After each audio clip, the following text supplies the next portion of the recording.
Alexandre boutonna le dernier bouton de sa chemise d'un blanc immaculé, tandis que son reflet dans le miroir lui renvoyait un regard froid et indifférent. C'était le regard d'un homme qui mesurait le monde en bilan de profits et pertes, et qui traitait les émotions comme des variables imprévisibles qu'il fallait éliminer de chaque équation.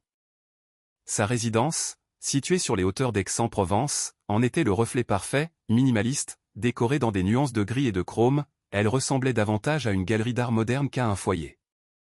Chaque objet avait sa place, chaque surface brillait de propreté, et le silence était si dense qu'il en devenait presque audible. Il traversa le vaste salon, passant devant des canapés sur lesquels personne ne s'asseyait jamais et une table où personne ne mangeait jamais. Son objectif était la chambre au bout du couloir. Il ouvrit la porte sans un bruit. À l'intérieur, assise dans un fauteuil roulant spécialisé, se trouvait sa fille, Léa. Elle avait 8 ans, de grands yeux tristes et des cheveux couleur miel qui tombaient sur ses épaules. Elle regardait par la grande baille vitrée la ville bouillonnante de vie en contrebas, les minuscules voitures et les gens encore plus petits qui se pressaient pour leurs affaires. Alexandre ressentit ce pincement familier dans la poitrine, un mélange de culpabilité et d'impuissance qu'il avait appris à réprimer rapidement. L'argent, sa solution universelle à tout problème, échouait ici. Il lui avait fourni les meilleurs médecins, l'équipement le plus moderne, mais Léa ne marchait toujours pas. « Bonjour, ma chérie », dit-il, et sa voix sonna étrangement forte dans le silence stérile de la pièce. Léa tressaillit et tourna la tête. Un faible sourire forcé apparut sur son visage. « Bonjour, papa. » Mathilde, sa fiancée, entra dans la pièce. Elle était l'incarnation de l'élégance et de la sollicitude.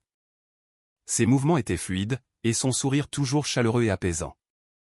Elle s'approcha de Léa et ajusta la couverture sur ses genoux. « Nous sommes déjà levés, mon cœur. Alexandre, ne la fatigue pas. Rappelle-toi ce qu'a dit le docteur, elle a besoin de beaucoup de calme. » La voix de Mathilde était douce, mais elle cachait une pointe d'acier, suggérant que c'était elle qui savait le mieux ce qui était bon pour Léa. Alexandre hocha la tête, se sentant comme un intrus dans sa propre maison, dans la vie de son propre enfant. Mathilde était un don du ciel. Elle était apparue dans sa vie alors qu'il était plongé dans le deuil après la mort de sa femme, Céline, et elle avait pris sur elle tout le poids des soins de Léa. Elle organisait les visites médicales, surveillait la rééducation, gérait la demeure. Elle était idéale, trop idéale. Il fit taire cette pensée, se réprimandant pour son ingratitude. « Je dois y aller. » Une réunion importante, lança-t-il plus pour lui-même que pour elle. Il embrassa Léa sur le front. Sa peau était fraîche. Il regarda Mathilde. « Appelle-moi s'il vous manque quoi que ce soit. Ne t'inquiète de rien, mon chéri. Je m'occupe de tout, » assura-t-elle en le raccompagnant d'un regard plein de dévouement.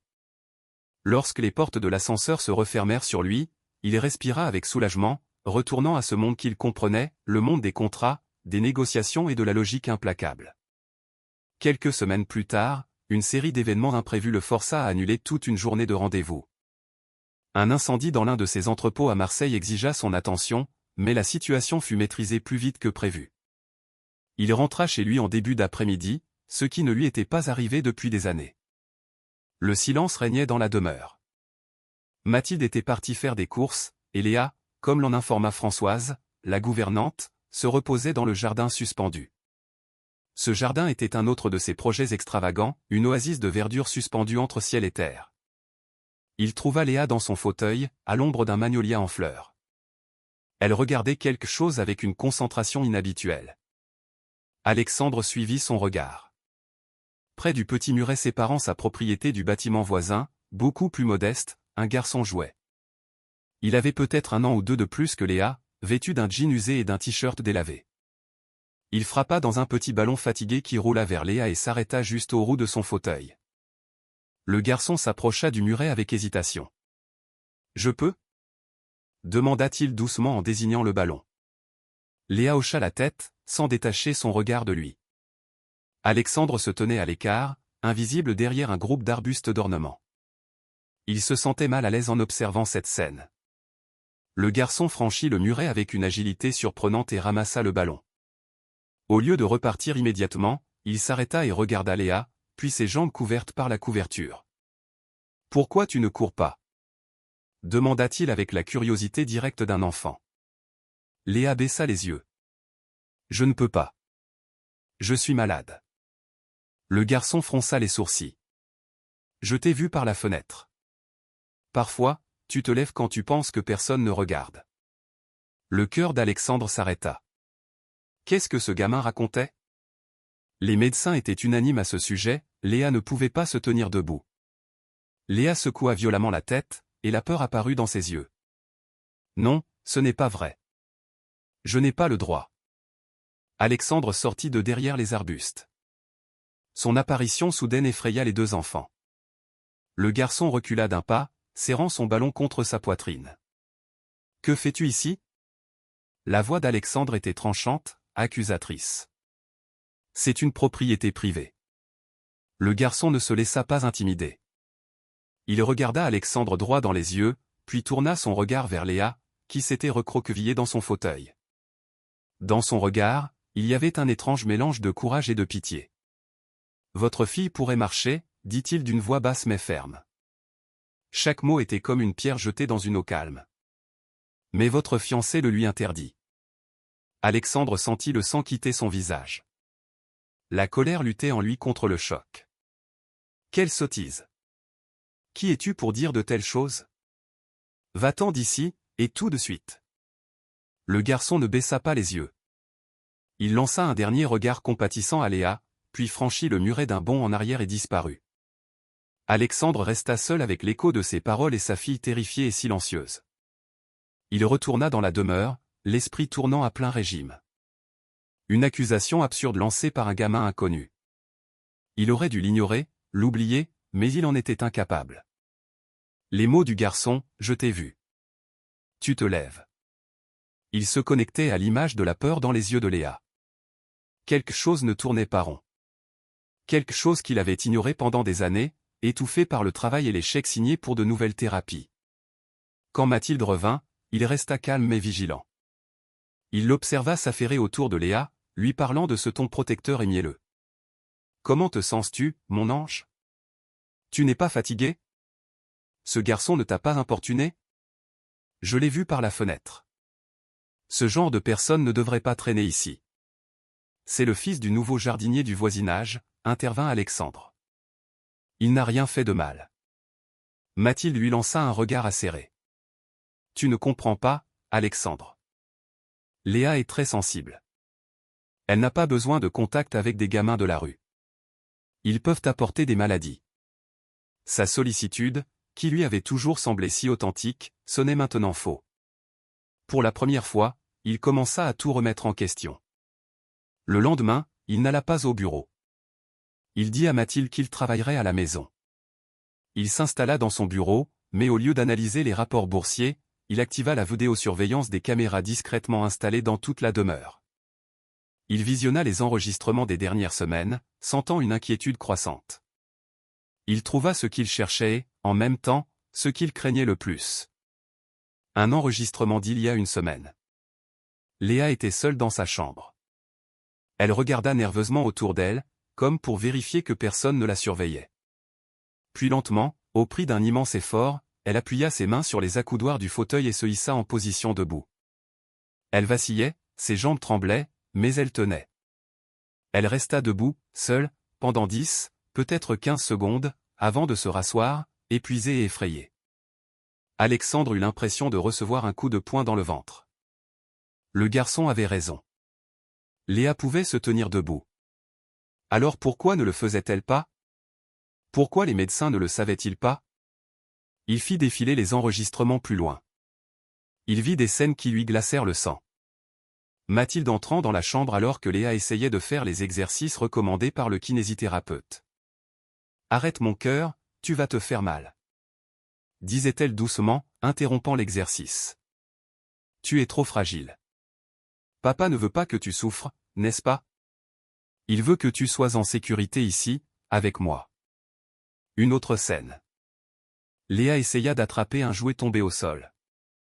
Elle réussit presque à se lever de son fauteuil. Mathilde s'approcha et ramassa le jouet.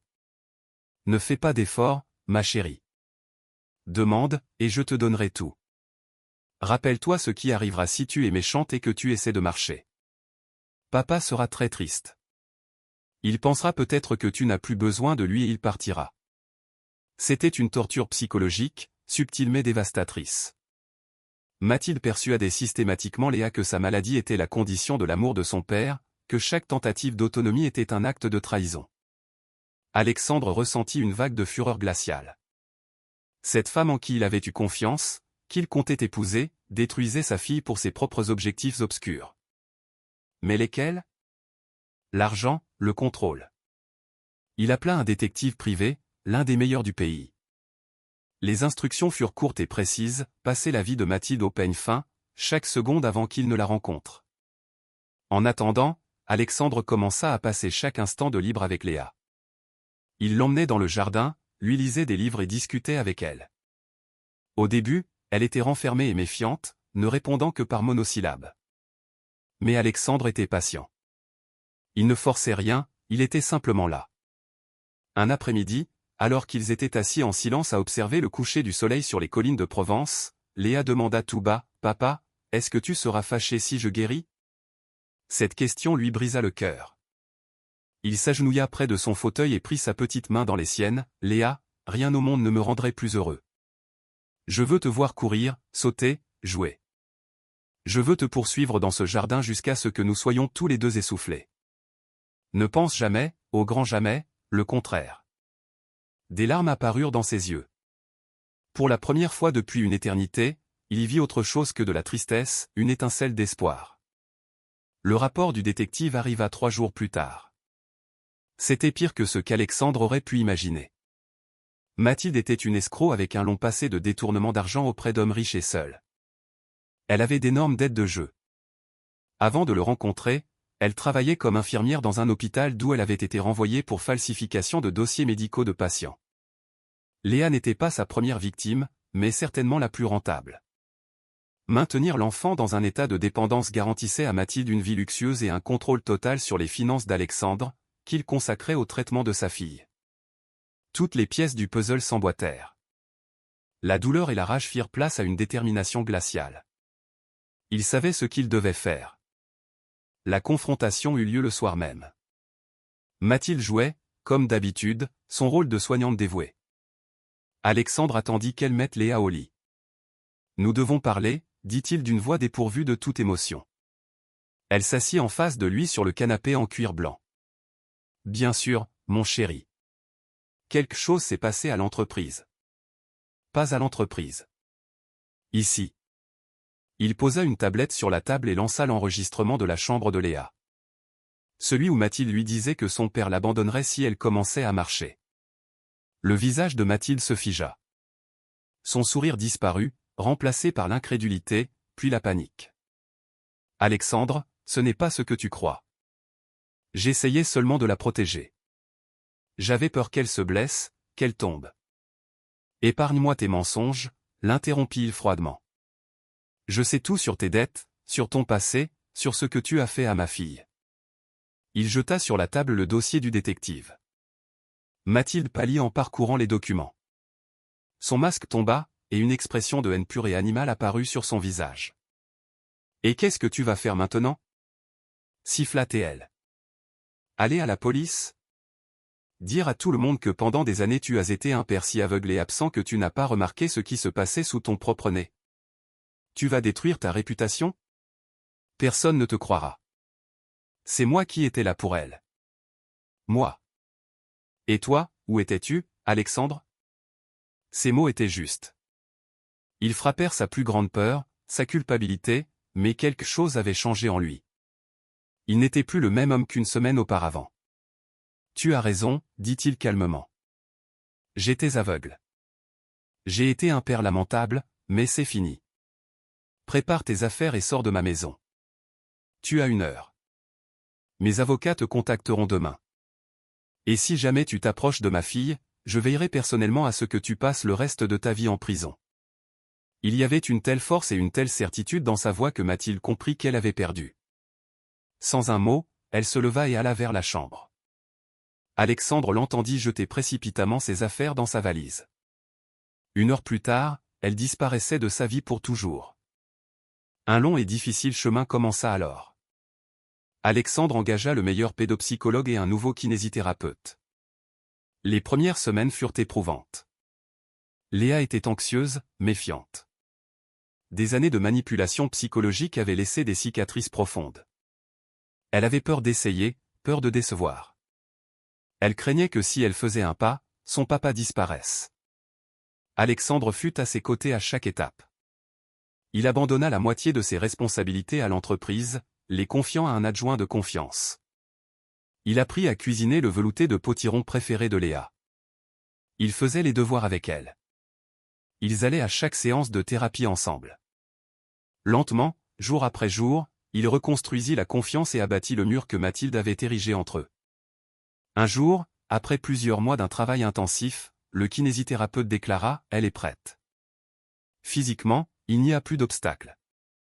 Le reste est dans sa tête et dans votre cœur. Alexandre conduisit Léa sur la terrasse du jardin suspendu. C'était une chaude après-midi d'été. Le soleil dessinait des motifs dorés sur la pelouse. Il se tint à quelques pas de son fauteuil et ouvrit les bras. « Viens vers moi, Léa, dit-il doucement. Je suis là. Je ne te laisserai pas tomber. » Léa le regardait, et dans ses yeux se livrait une bataille silencieuse. La peur luttait contre le désir. Enfin, tremblant de tout son corps, elle appuya ses mains sur les accoudoirs et se leva. Elle fit un pas hésitant, puis un deuxième, et un troisième. Elle vacilla, mais Alexandre ne bougea pas, sachant qu'elle devait le faire seule, puis elle courut. Maladroitement, en trébuchant, mais elle courut et se jeta dans ses bras. Il la serra si fort, comme s'il voulait la protéger de tout le mal de ce monde. Ils pleuraient tous les deux, lui de soulagement et de bonheur, elle en libérant des années de douleur refoulées. Au loin, près du muret, se tenait le petit garçon avec son ballon. Lucas sourit de toutes ses dents en voyant cette scène. Alexandre croisa son regard et inclina la tête en un geste de remerciement silencieux. Ce petit garçon modeste s'était avéré avoir plus de courage et d'intégrité que tout son monde de luxe et de pouvoir. Un an plus tard, le jardin suspendu débordait de vie. Léa courait sur l'herbe en riant aux éclats, et son rire était la plus belle musique qu'Alexandre ait jamais entendue. Elle poursuivait Lucas, qui était devenu son meilleur ami. Alexandre avait trouvé au père de Lucas un emploi stable et bien rémunéré, et il avait financé une bourse d'études pour Lucas dans la meilleure école de la ville.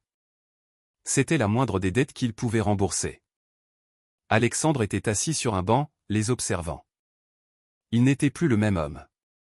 Le président froid et distant avait disparu, laissant la place à un père. Dans ses yeux, il n'y avait plus de calcul, mais de la chaleur. Il avait compris que pendant des années, il avait bâti un empire de béton et d'acier, négligeant la seule chose qui avait une valeur réelle. Il avait perdu des années, mais il avait retrouvé sa fille. Il avait découvert que la vraie richesse ne se mesure pas aux chiffres sur un compte bancaire, mais à la force de l'étreinte de petites mains, au son d'un rire joyeux et au courage d'aimer inconditionnellement. En regardant sa fille courir, heureuse, il savait qu'il était enfin rentré à la maison.